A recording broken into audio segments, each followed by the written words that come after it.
अभी आप सुन रहे हैं राजेंद्र बिहारी की प्रस्तुति। भौजी होली में नहीं आई छोड़ब,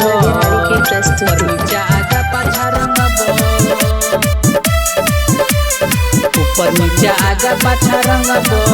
भौजी होली में नहीं आई छोड़ब, ऊपर नीचा आगा पाछा रंगब। हे भौजी सुने छ, भौजी होली में नहीं आई छोड़ब, ऊपर नीचा आगा पाछा रंगब। छिए नसबे में मातल आए, तोरा लेहे तने कौनो बचाए। दुनु गाले लाले लाल करब, भौजी होली में नहीं आई छोड़ब।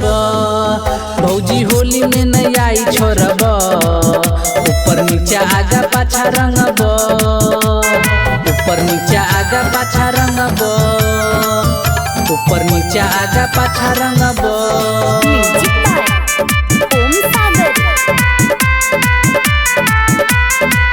लके भरल पिचकारी, भौजी एलिया दुआरी। बेसी कर नया ना कानी, प्यारी से लगवाल, धीरे धीरे डालवाल। करब जबरी तबरता परेशानी।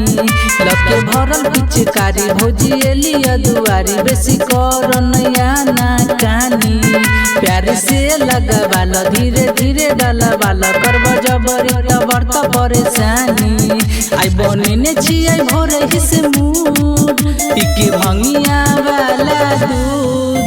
के करो नहीं आई सुनब, ऊपर नीचा आगा पाछा रंगब। भौजी होली में नहीं आई छोड़ब, ऊपर नीचा आगा पाछा रंगब। ऊपर नीचा आगा पाछा रंगब, ऊपर नीचा आगा पाछा रंगब। ऊपर नीचा आगा पाछा रंगब। मानो राजेंद्र के बात करे दोनों शुरुआत। बाल्टीन रंगवा से दूध गो भरल, कहे संजय कमलेश बात कही अविशेष। छिया कायल से पीछा तोरा पड़ल। मानो राजेंद्र के बात करे दोनों शुरुआत। बाल्टीन रंगवा से दूध गो भरल, कहे संजय कमलेश बात कही अविशेष। छिया कायल से पीछा तोरा पड़ल। छिए नसबे में मातल आए, तोरा लेहे तन कौनो बचाए। दुनु गाले लाले लाले करब, भौजी होली में नहीं आई छोड़ब।